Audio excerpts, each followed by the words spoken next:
Hey there, what's up? In this video, I'll give you a quick guide on how you can set up PostHog. PostHog is really great for self-hosted analytics and full control over your user data.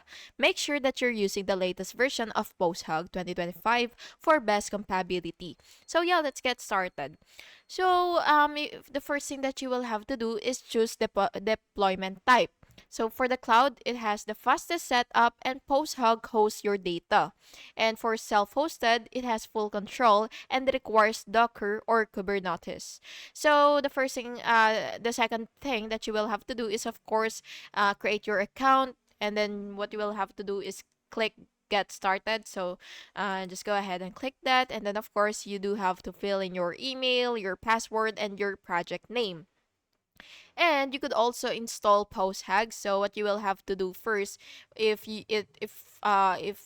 for self-hosted, you will have to install Docker, which is and then yeah, once you've installed Docker, that's okay, that's good. So if it's for cloud, then you will just simply log in and skip the installation. And then, of course, you do have to create your first project. So what you will have to do after logging in is you will go to your project section and then you will click new project.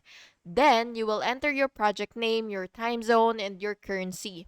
And then after all that, you will just have to install your analytics snippet. So what you will have to do is navigate to your settings and then go to snippet, and then you will copy the JavaScript snippet and paste it into your website.